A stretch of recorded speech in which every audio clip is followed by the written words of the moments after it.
and welcome to my talk. For those of you who cannot pronounce my last name properly, just call me Toby. That's pretty much easier and it's pretty English actually. Before we start, I want to excuse myself for my German accent. I'm so sorry, I'm not native English speaking, and I've never been speaking in a native English speaking country before, so I hope it's not too entertaining, my accent. Yeah, let's start with a little introduction. First of all, I have some info about me so that you know who you deal with in this talk. I have a degree in computer science. No, so many people still joining us, so I will wait another minute maybe.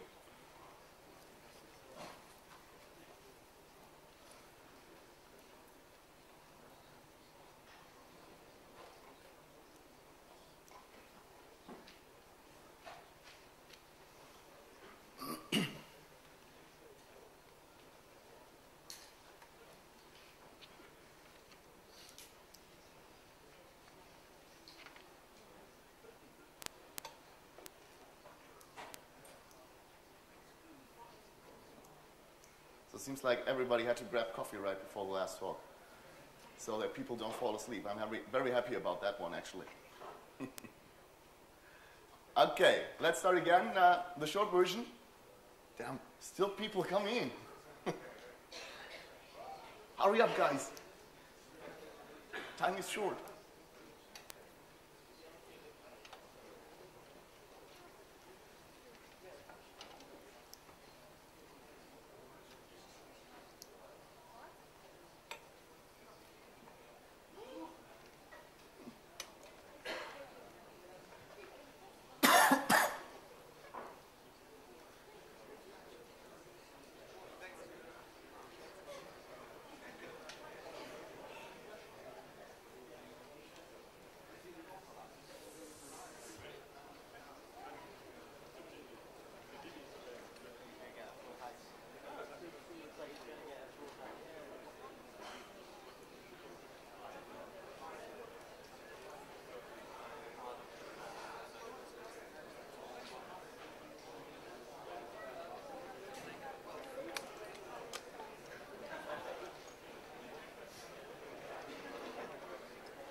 Okay, last order to the bar. The doors are already closed.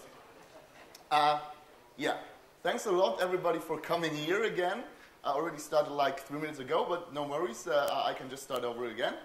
I'm Toby and I will talk today about advanced object-oriented patterns. Still people creeping in here. Maybe we should lock the door. So, first of all, I'm giving a little introduction, some information on myself. As you saw, my name is Tobias Schlitt. Schlitt is quite hard to pronounce, so just call me Toby. I got a degree in computer science since like 6 months or so. I have more than 10 years of professional experience with PHP. I'm also a highly open source enthusiast. I'm working on the Apache Zeta Components project mainly, but also on Arbit, which is Arbit Tracker. I will show some code from that one actually later. I'm also contributing to various other projects like patches for PHP unit and whatever stuff there is in the open source world. I also founded my own company together with 2 of my friends last year, which is named Quafu. No, it's not QA-fu and it's not Kafu, it's Quafu we like to pronounce it.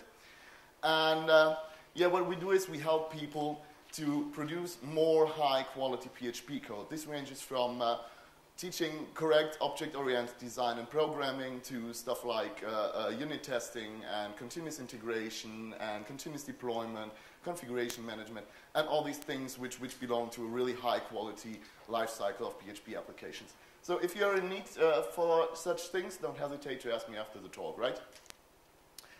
A little disclaimer about this talk. I'm not really sure what people expect from this talk, and I hope nobody will be disappointed. But this talk cannot be in-depth. In my abstract, I already told you that I will be talking about at least 2 really, really big and important patterns. And I promise that there will be more patterns in this talk.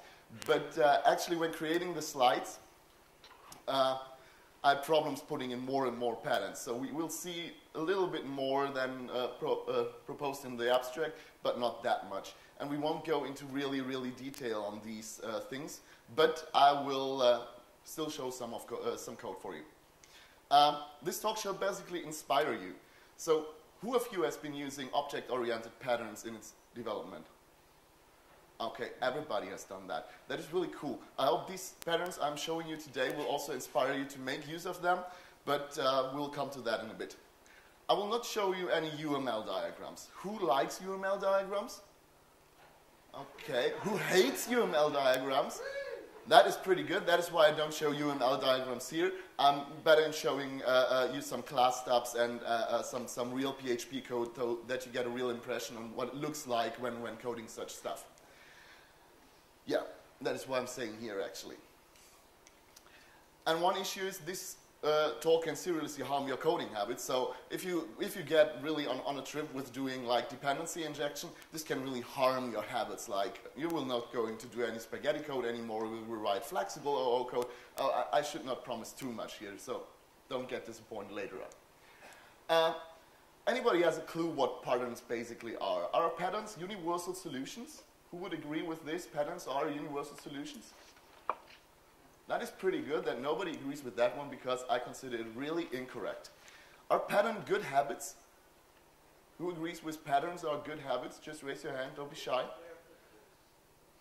I won't say that too because a good habit is what you always want to actually realize in everyday life. So nobody wants to behave bad, so everybody wants to behave good, and people start using patterns everywhere and all around, and I even hear people saying, yes, that code must be so high quality. I used every pattern I ever read about in that code. It's really, really nice. No, that's not really a good idea. Who thinks that patterns are coding templates? I won't think so either. Patterns are not coding templates. Usually, if you read a book about patterns, they won't even show you code. There are some really good books which give you code examples, but it's not like you can just take a template, put in some names and whatever variable values, and then it works out. This is not my impression of what patterns are. So I've been written out here what my impression is what patterns actually are. Patterns are first of all names. So pattern names help us developers to communicate among each other. It's just like you have an idea in mind, and instead of explaining it like half an hour to your colleague, then you do that and that and that are the pros and these are the cons, you just know the pattern. You say, okay, I'm using dependency injection here, or I'm using a factory here.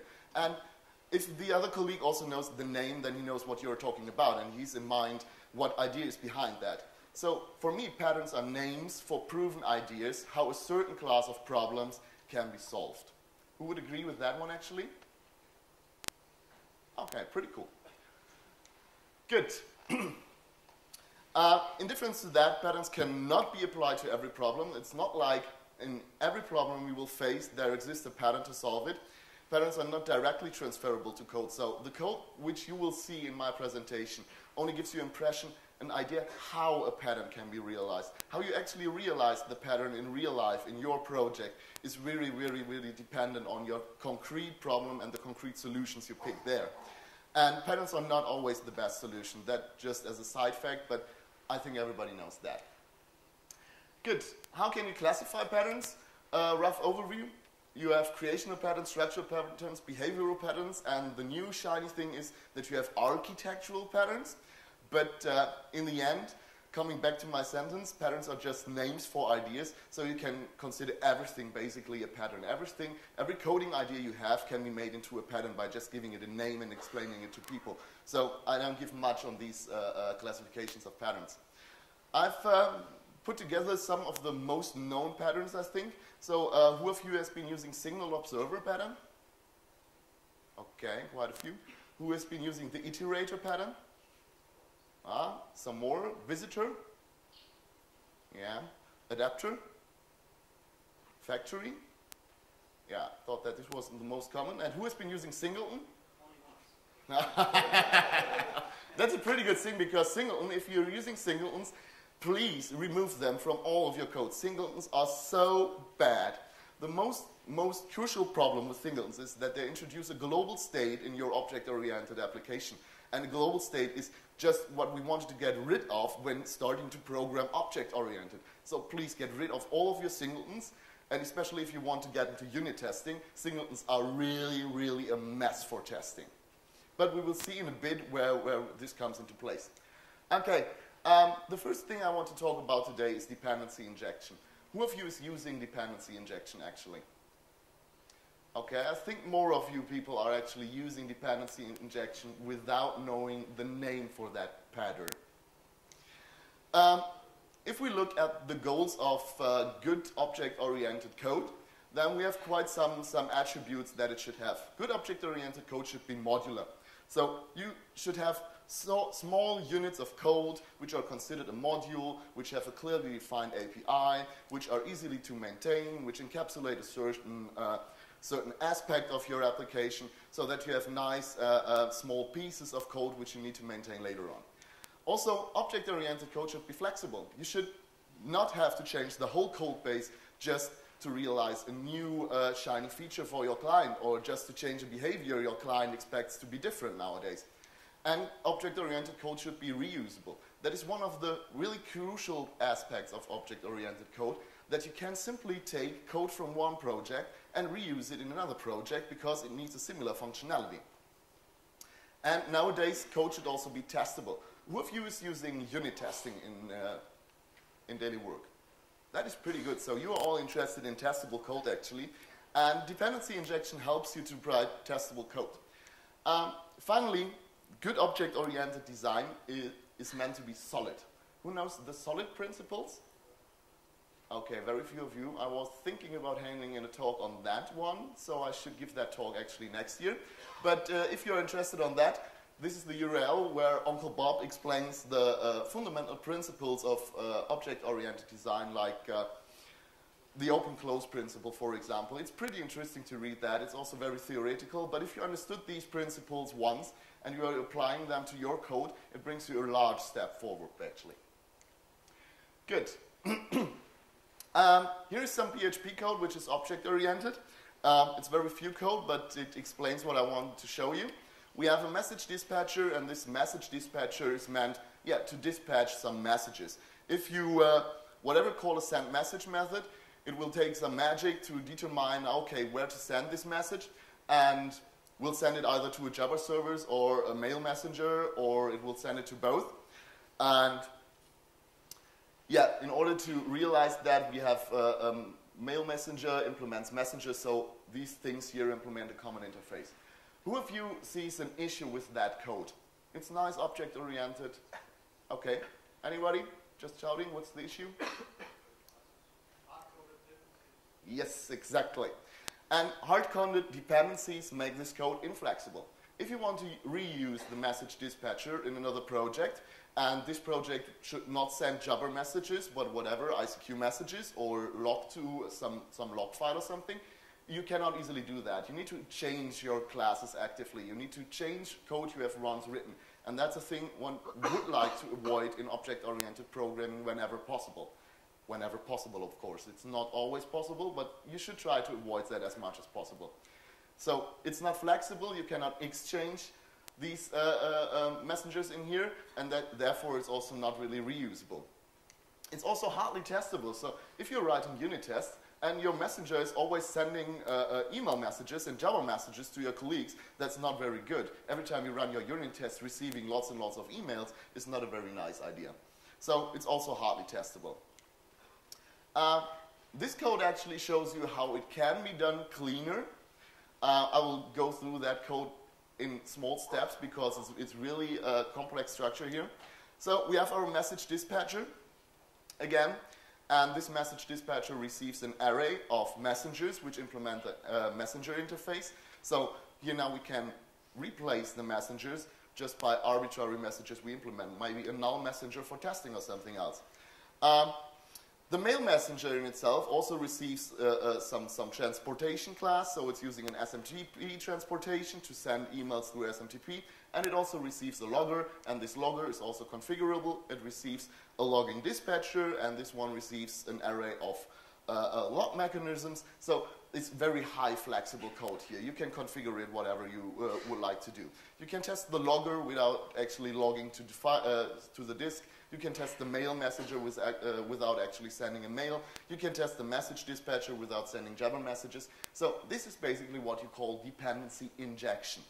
You inject dependencies from the outside through the constructor, or maybe through a dedicated set method, or an options area or something else, and that is what PHP developers understand on dependency injection. Who is wondering now that dependency injection is actually so easy? Okay, very good. Yeah, the pros of dependency injection is that you get flexibility, reusability, modularity, and testability. That was what we discussed right a few minutes ago. But there are also some cons in that approach. One thing is you get a really complex object graph. So if you look at that stuff, it's only a single, really tiny module, the message dispatcher, which is used in some larger object-oriented context. Like you won't write an application which only consists of a message dispatcher, but you would need more and more and more objects. So if you use dependency injection, consequently, you will come up with really complex object graphs, which need to be created somewhere in your application, actually. Another point is that you will get really long parameter lists. So if you have a constructor of some more complex object and you need to inject a database connection, a logger, a mail facilities, and whatever, you get huge constructors or you get lots of set methods to just inject the code there. It's also not really nice to have that all over your application code. And you have quite some object ballast. So as you can see here, how many objects do we create? We have the message dispatcher, the Java messenger, the mail messenger, the SMTP transport, the log dispatcher, the syslog logger, and the file system logger. It's like 7 objects just to realize a message dispatcher. So these are quite some cons on dependency injection. However, there is a nice little thing which you can implement to make it more easy to use dependency injection all over your application, and that is called the so-called dependency injection container. Who's been using a dependency injection container? Okay, not that many people. These container thingies have their origins in the Java world. Java people have been very keen in the past years of using dependency injection everywhere. They bring it even to that level that you configure your application through a large XML file which tells, okay, create this object, create this object, create this object, create this object, and then magically all these objects are injected into their applications. It's like really fancy. But in the end, a dependency injection container is nothing more than that. You have a class with some properties, you can set some object into that properties, and then you deliver an instance of that dependency injection container into your application, and your objects can grab stuff from it, like they can get a message dispatcher or they can get a logger. So it's that simple. You configure your application by setting stuff into the dependency injection container and deliver that dependency injection container to your application logic, like to your controllers or something like that. I will have a more advanced example later on, but in the end, dependency injection containers are not more than that. So it's pretty easy, isn't it? Who thinks it's easy? Okay. Who has already been falling asleep? Okay. Since I hear you laughing, I think you're not falling asleep. That is pretty good. Any questions so far before we go to the next topic in quotes? Yeah, please.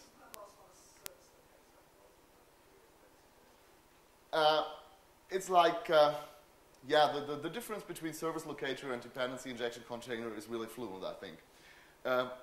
Dependency injection is nothing more than delivering objects in a huge collection, and a service locator is, yeah, nothing really other.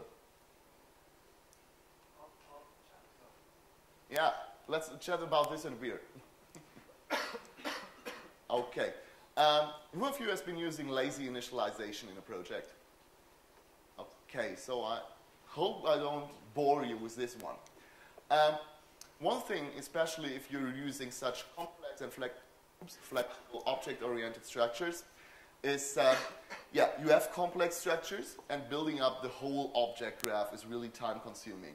It's not like I want to go to the micro-optimization level and teach people, yeah, you should not create large object structures, but in the end, it is time-consuming to build up object structures like, for example, Easy Publish or other big projects use them.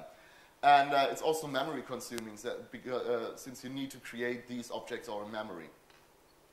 The question here is, do you really need all of the objects you created in every request? Is the messaging dispatcher, which we just saw, really needed in a request?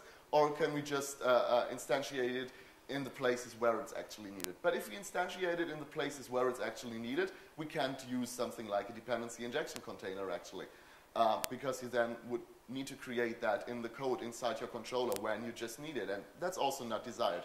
So the idea is to delay the initialization of objects to when they're needed for the first time.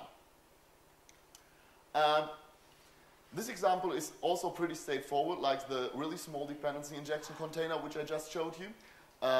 It's a class called database initializer, and instead of delivering your database connection, which might have whatever huge properties inside it, maybe it has some SQL abstraction or some templating objects and whatever you might need in your database connection, you deliver the database initializer to your application classes, and this database initializer knows how to create a database. So you deliver the data source name or whatever, the database host and the port and username and whatever you like.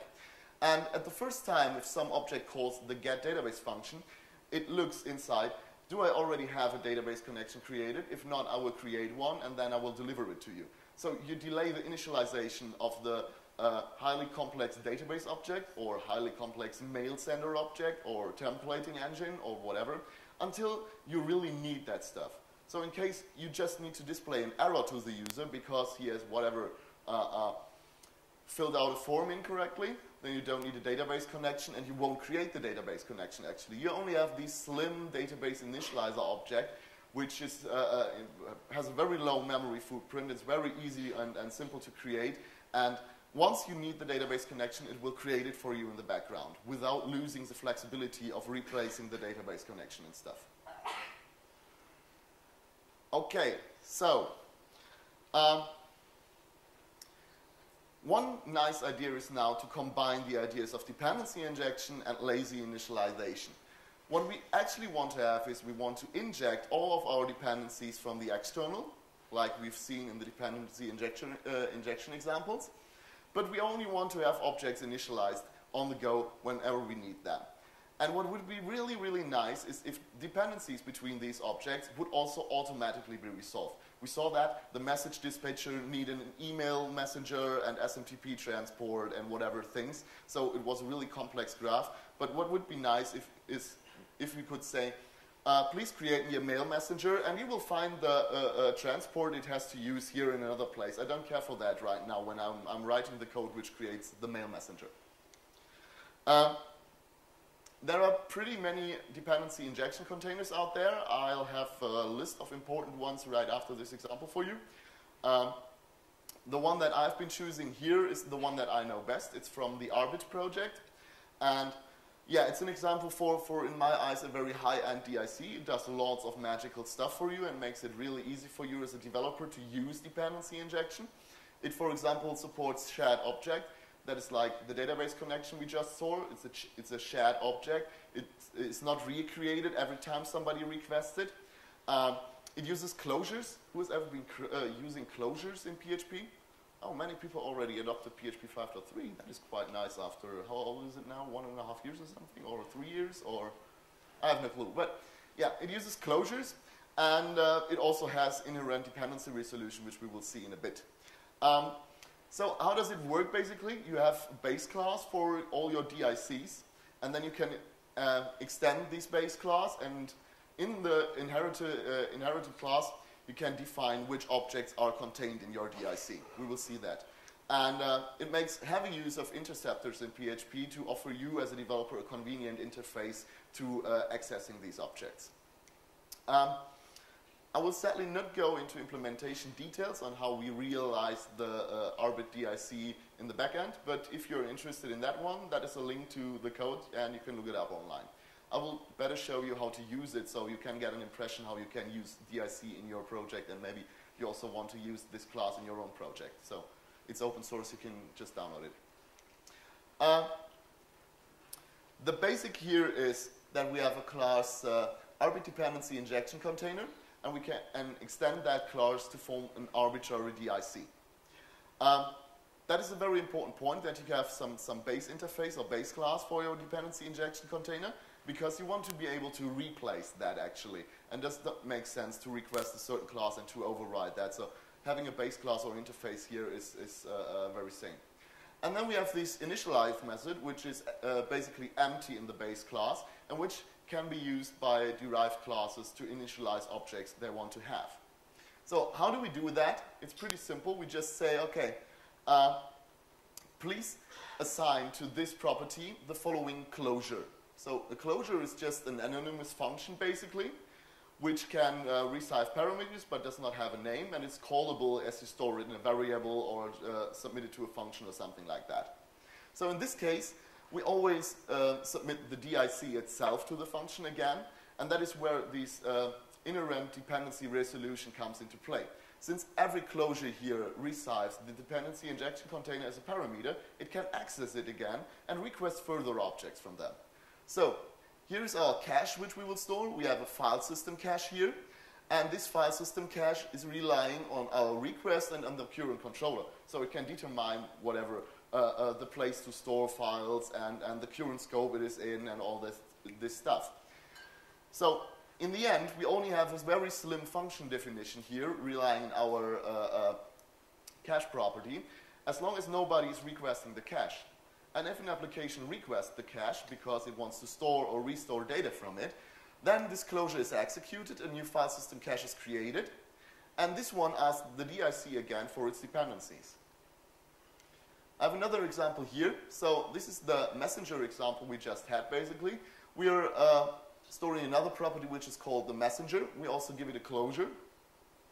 And we say Albert messenger, and this one actually can fetch more stuff from the DIC again. So I can also configure it here to not only get the email messenger, but also the Jabber messenger and all this stuff. And I can configure these objects completely separate from what I'm using here. So I get really, really nice, slim definitions of my objects, which are really easy to understand and very well maintainable.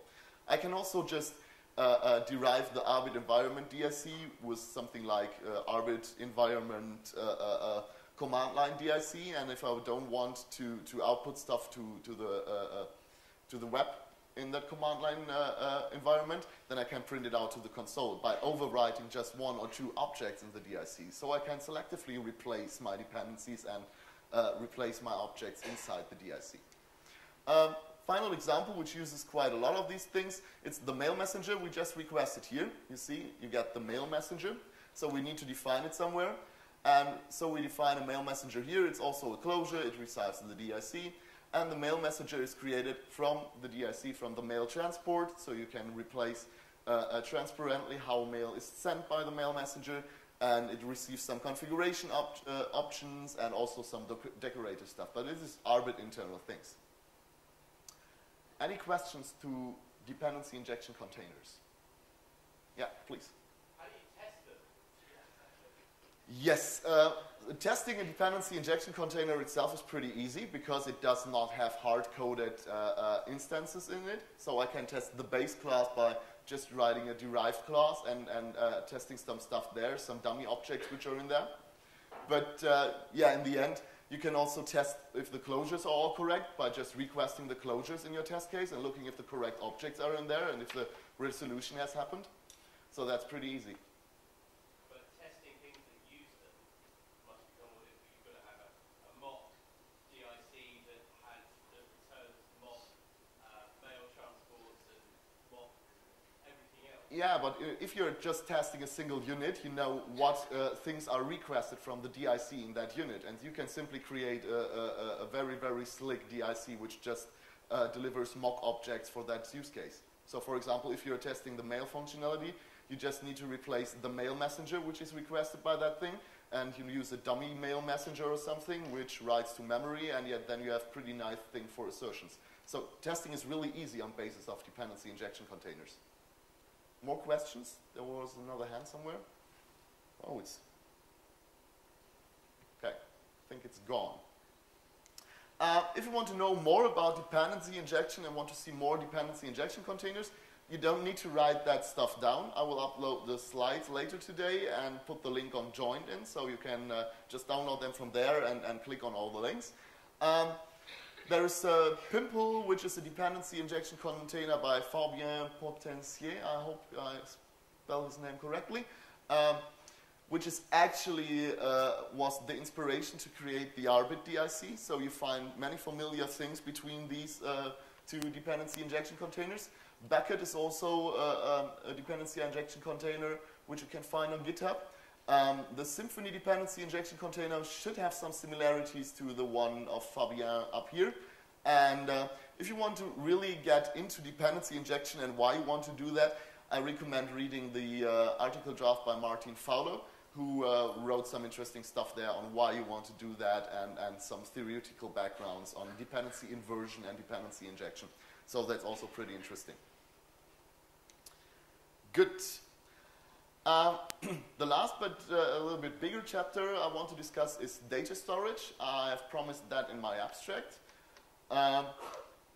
The basic situation which you have in your application, in every application, is that you have your model inside the application, which is some data objects with some domain logic, how we call it, like an invoice. You calculate the invoice value and you calculate it with value added tags and without it and all these things. So you have a model, the invoice consists of invoice position and all these things. This is what happens here. And on the other end, you have some kind of storage. Who is using MySQL as the main storage backend? Yeah, that is what I expected. Who is using a NoSQL database like CouchDB or MongoDB or Cassandra? Okay, few people. Who is using Oracle? Okay, all people who raised their hands at MySQL should have raised their hands now, right now, because MySQL now belongs to Oracle. But yeah, that's just a side joke. Okay, so you have some kind of storage here. Maybe a database, a NoSQL database, or it can be a file, an XML file. It can also be a APC or Memcache or something else. You have some place where you can make your objects persistent, actually. And one crucial thing in every application is this point. How do you store your model data and how do you restore it actually, and where to put that code and how to realize it actually to be flexible and to reach the goals of clean object-oriented design. And yeah, that's a pretty interesting question. And before we go into detail on approaches to that, I can promise you there is no holy grail there. As somebody phrased it, object persistence is the Vietnam of object-oriented design. So it's really a long, long, long bloody war. And nobody has found a real solution to it and every solution will have problems, promised. But maybe I can show you some solutions which have less problems than other ones. What are the challenges here? You need to actually model two structures which follow very, very different ideas in the back end. One thing is you have an object-oriented design, which follow, of course, the principles of object-oriented design. On the other hand, you have your storage structure, which is, if you use an SQL database, it's a relational schema.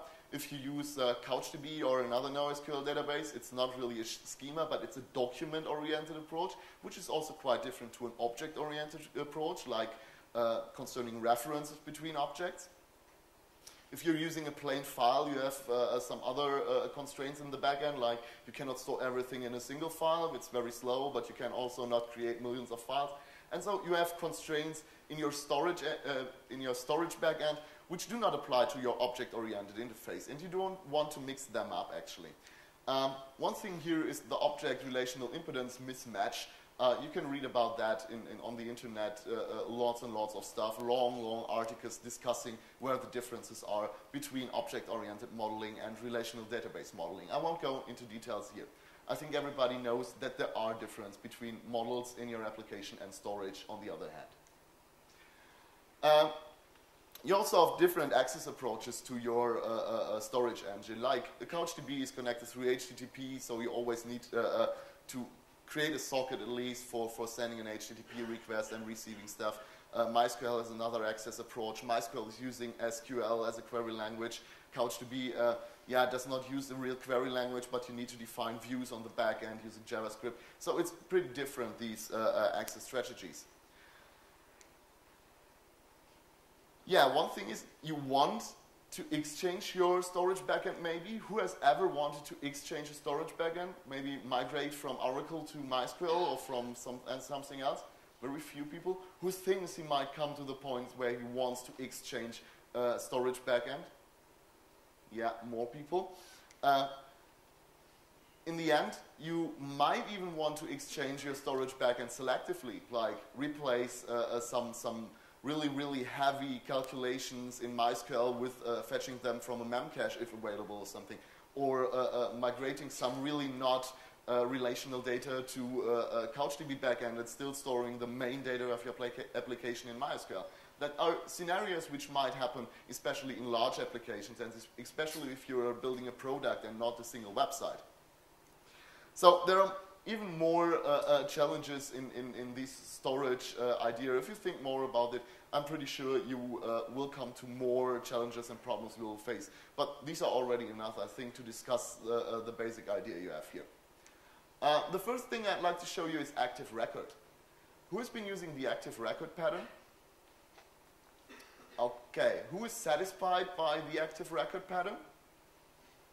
Okay, these are fewer fingers. That is very good because I will go to bashing it like very soonish.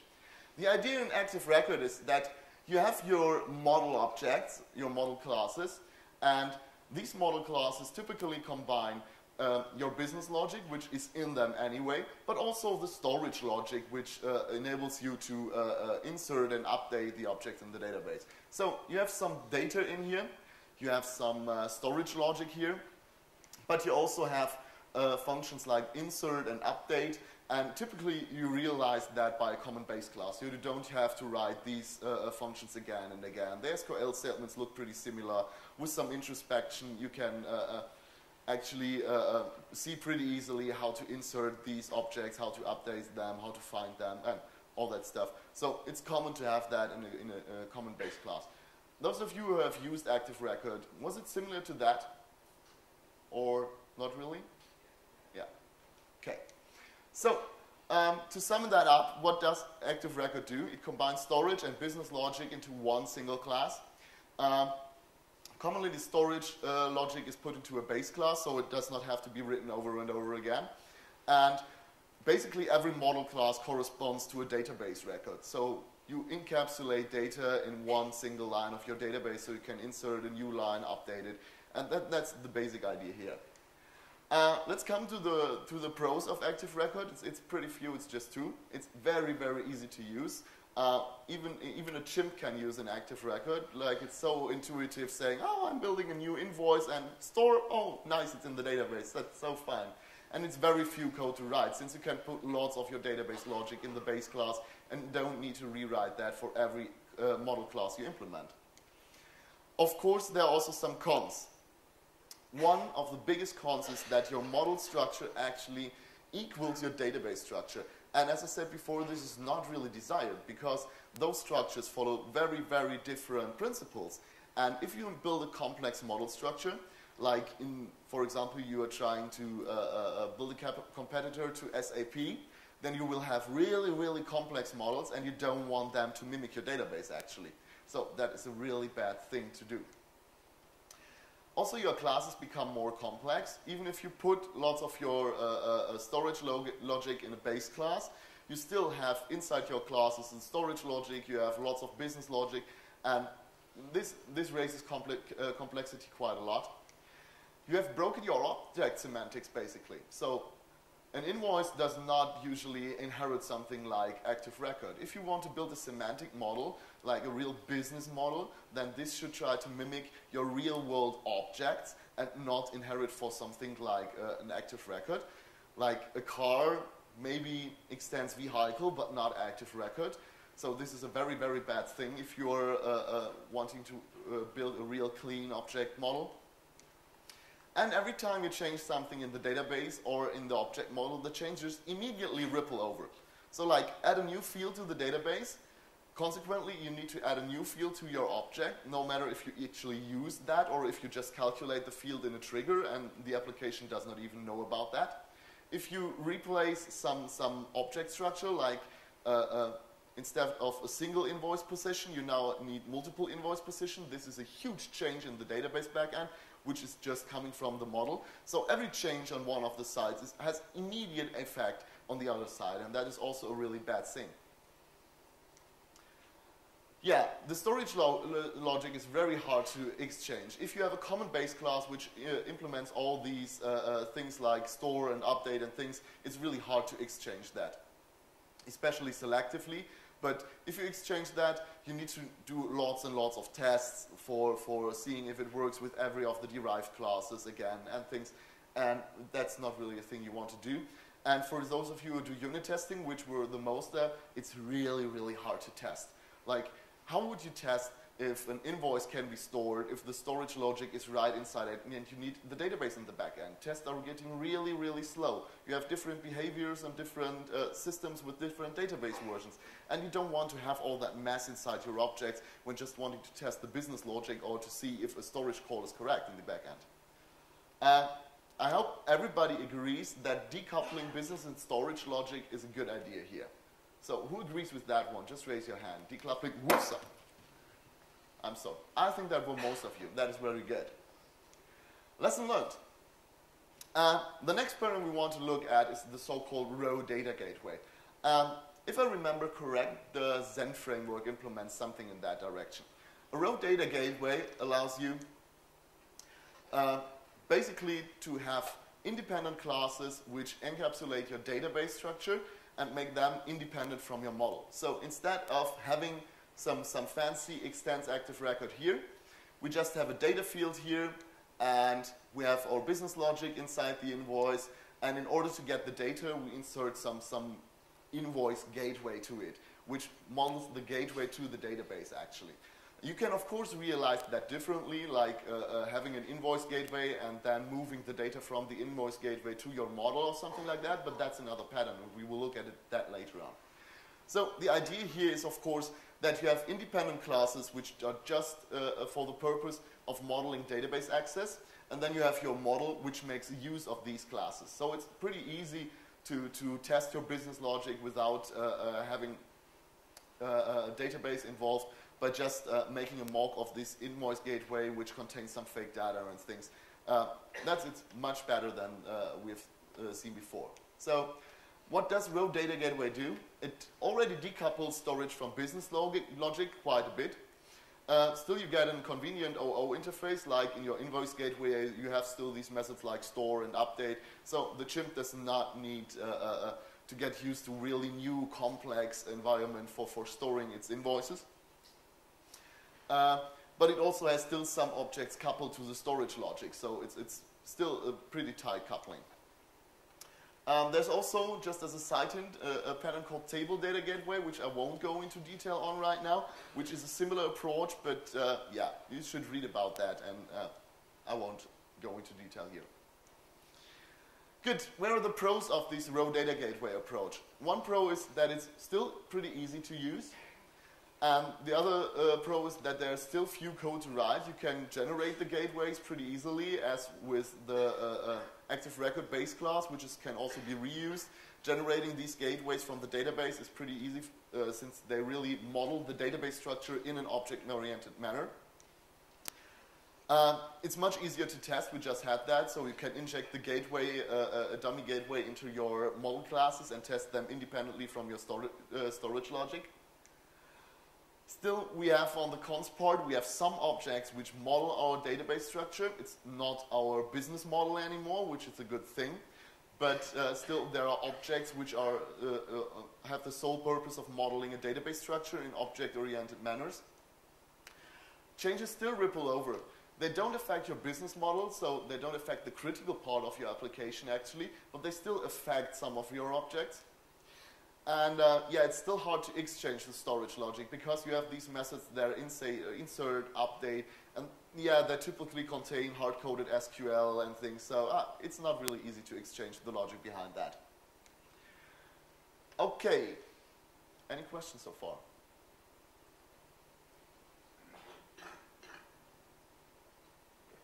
Good. So, what is the holy grail here, or what is coming next to the holy grail in this idea? It's a pattern called the data mapper pattern. Who is using a data mapper in his applications? Oh, quite a few, quite a few. That is pretty good. So in the data mapper you have a completely independent invoice class which only encapsulates the domain logic for your invoice. You have no methods for storage in it. The invoice does not even know that it will be stored sometime. It does not really matter to your model. Imagine you are a model object and you're residing in memory. How would you know that you once get stored to disk and restored from disk? It does not matter to you as a model. And on the other hand, you have a nice and clean interface which allows you to take a model, store it to whatever place, or restore it from whatever place. And then you can have different implementations for this interface. Like you can map an object to a database. Even complex objects like invoices with multiple invoice positions, some comments, addresses, people, whatever things, can be mapped to a database using some complex mechanism. But in this case, instead of putting this mechanism into the model itself or into a gateway object, you put that into a so-called mapper. One important thing in this pattern, which I consider very important, is that you keep these methods, their signatures and their names, independent from your storage backend. It's not like, this is actually an insert in a Mysql database, but I called it store, because I don't want to associate that the invoice mapper does an insert in the backend. Who knows what the mapper actually does? It could also store the invoice in a file in an XML structure, or it could store it to a CouchDB backend. It does not really matter. So if you keep clean semantics here in this interface and keep your method names and message signatures out of the scope of SQL, you can very, very easily replace that logic with other storage logic. It's very, very easy. So let's summarize that. The pattern completely decouples the storage from the model. The model does not even know, to repeat myself, that it is stored on disk once. It does not matter to the model if it's stored. You just have it in memory, and in memory it is really lucky, and yeah, it does not matter to the model that it's stored before or not. You have no object-oriented modeling of the DB structure anymore. There's no direct transfer of DB structure to your objects. So if you, for example, add a new field in your database, the chances are really good that you don't need to change your database mapper as long as you don't need the field actively in your application, because there is nothing like an object which needs a new field and has some magic in it to read it from the database or so. So chances are good that you do not need to change every time you change one of the structures, the other structure too.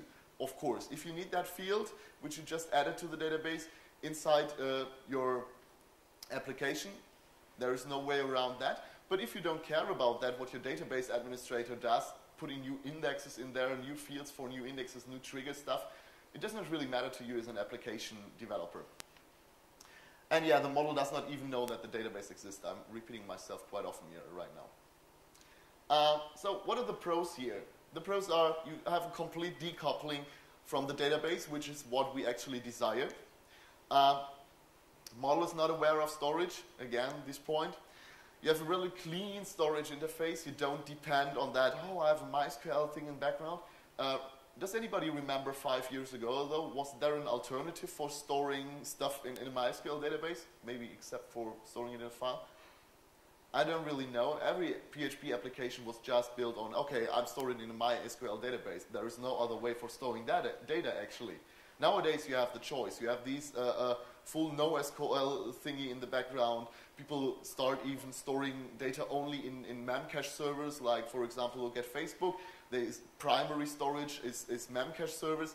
And so you are in the need of rethinking your application design on not depending on an SQL database in the back end. And this is a very good approach to do so. Whoa, this is great. Yeah, implement different storages. I got that one. The DB changes only affect your mapping layer. They maybe do not affect it at all. Same for the application model. If you add new calculations to your model, or if you rename a property there, it does not matter to your database. If you rename the property fed to value-added taxes, it's no problem for the model anymore, because you just need to adjust the mapper. And it's really nice for testing, because you can replace anything, every mapper, everywhere, simply by a dummy mapper and see, the calls are correct here, or you can, whatever, let it be written to memory or something. So that is really, really easy. There are also some cons. There's quite some code to write. Since you have semantical meanings of methods like store and restore and whatever, find by name and things, there's pretty few you can do to auto-generate such code. So you will most likely end up writing this code by hand, which is, yeah, if you have a lot of database tables, which can be quite some effort. So it's quite some code to write for you. And the mapping can even become really complex. If you're modeling in a really clean, object-oriented way and don't have the database in mind, of course, you will need to have some complex mapping between your object model and the database on the other hand. But this complex logic is nicely encapsulated in single interfaces, single classes. You can test it dedicatedly. So it does not really matter that it's getting more complex here. Any questions so far? Please. Just kind of glossing over a couple of kind of rather slightly annoying issues with data map, which I've found. One is that it's very difficult sometimes to get a nice ID for an object. Yeah. You end up with two copies of the object, so that the data map will then say two independent instances. Yeah. Yeah. And it's actually quite a hard problem. You're kind of glossing over Yes. So, that issue. yeah, maybe I should repeat that for the audience. So the issue here is that how to take care of multiple copies of an object in memory, right? So you have one object which encapsulates really one entity in your storage backend or one entity in the real world. And if you load such an object in different places, you might end up with multiple copies of the same object. And if one place of your application changes something in the object, other places might not be notified of the new value and still work with old values, which is a very, very bad thing. You can try to take care of that in your data mapper, for example, by using an identity map pattern. No, that's the thing I was saying. I mean, you have to use an identity map pattern with both with active record as well. Yeah, you need to use that anyway. Is that unless you have to tell the business objects to supply you the unique ID. Otherwise you can't. Yeah, that is true. Yeah, so that is a place where you still mix up somewhat the storage logic, because the object does not have an ID in general in your object-oriented model, but you still need to carry that on in order to keep track of the identity of the object. Yeah, that is true in most cases. For example, for an invoice, it's not true because it has an ID by itself in the object model. But in general, you're right. You won't get rid completely of your database information in the model. For example, an ID is a very good point, yeah. Maybe revision is also another thing, which is typically only a data storage problem, storing current revision and old revision, and does not really belong to your model, but still you need to store it there somewhere to keep track of which revision you currently have. But at least using the data mapper, you can get rid of lots of these things, yeah. More questions, please. Well, how would you use the data mapping pattern if you needed to save several objects in the same transaction? You can also just make a method on your database, on your data mapper, like store multiple and supply it with an array. But if there's objects of different type, if there are perhaps objects of different type. Yes, then you should maybe outsource the transaction logic into another object, like creating this transaction in the backend somewhere and then rolling all your data mapper calls and afterwards finishing the transaction. I think this is just, yeah, it's basically depends on the needs of your application. Like you have the transaction script pattern, which can be useful here, managing transaction outside of your actual storage logic. You that end could up also with work. wrappers of wrappers of wrappers that way, obviously. Okay, more questions? Yeah, that was first. What do you think of annotation-based mapping? I'm sorry? Annotation-based mapping, like Doctrine 2? Yes, annotation-based mapping is... Doctrine 2 always claims that they're actually not doing active record, but doing annotation-based mapping. But in the end, you still have a database in mind while writing your objects, because you need to ensure that an automatic mapping can happen. And that actually destroys the idea of the data mapper pattern a little bit, in my eyes. There are people who see it differently, who say, okay, Doctrine 2 is the holy grail and we can have both. We have a data mapper and we have cool automation and code generation. But in my eyes, it's not the correct way, because as a developer, you do not come out of the corner of thinking in object relational mapping ideas when writing your object model. And this is what we really need to get rid of. We need to do object-oriented modeling in the business model, and then in a dedicated step write code to map it to a database. Otherwise, just by writing the annotations on, okay, I'm mapping this in an M2M relation to another object, you still have in mind this is an M2M relation. You don't have in mind this is a collection of whatever other objects. You still have in mind, yeah, you will need a table to realize the M2M relation and all these things. So it's not the perfect solution anymore. Something I find particularly difficult is when using a data mapper is use the example of an invoice. Well, an invoice may have rows in it. So do you load the whole thing, invoice and rows, from that one data mapper call? Or do you leave your invoice kind of half finished, as it were, without access to its child rows? Have you got any advice on dealing with that?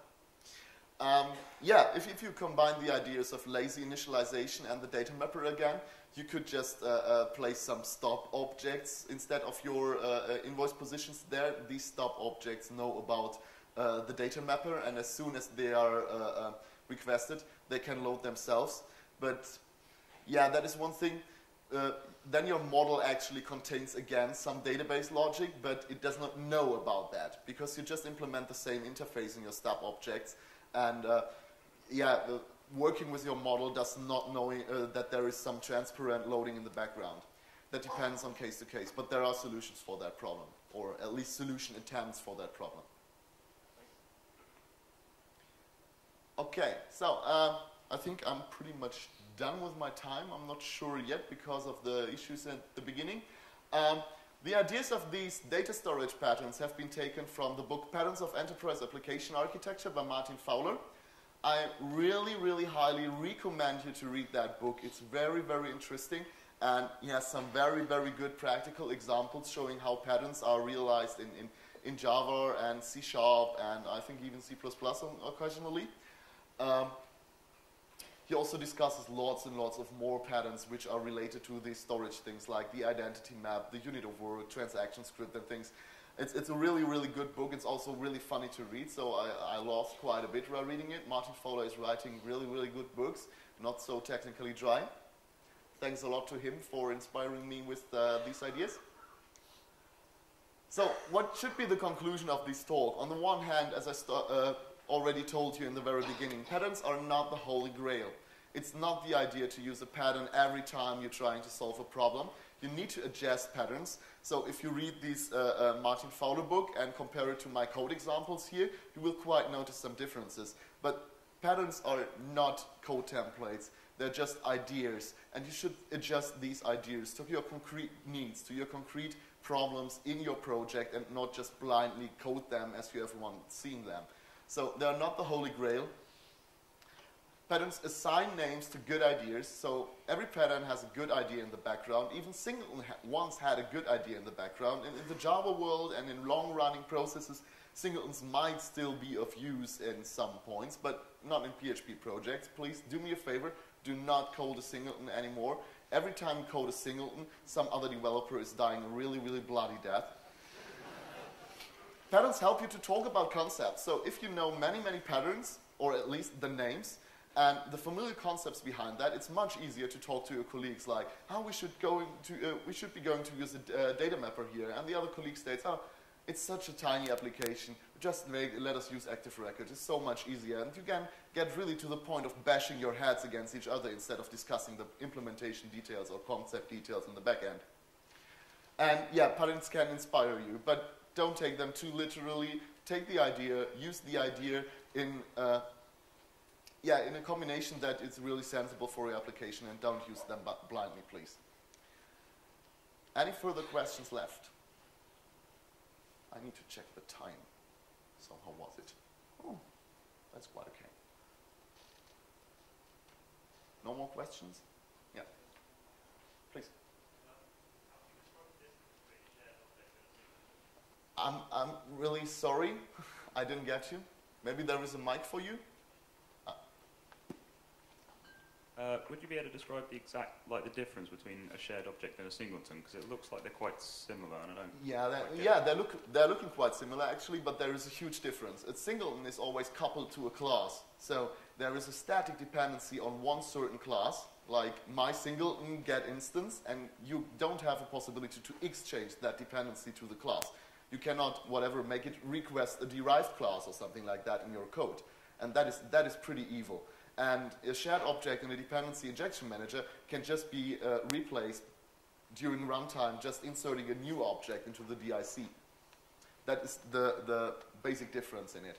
And the DIC is not global to your application, so one module can use a different DIC than another module, and you can instantly replace even shared instances during runtime, so that different functionality can use different objects for doing stuff. So there's quite a difference here. Okay. Good. I don't see any more hands. Hope I don't ignore anybody because there are lights and I can't see you really good up there. Thank you for listening. Please rate this talk on JoinedIn. Feedback is very, very important, especially for this talk, which is quite new. It's the first time I did this talk, and I really would like to hear what you have to say about it. And if you liked it or if you disliked it,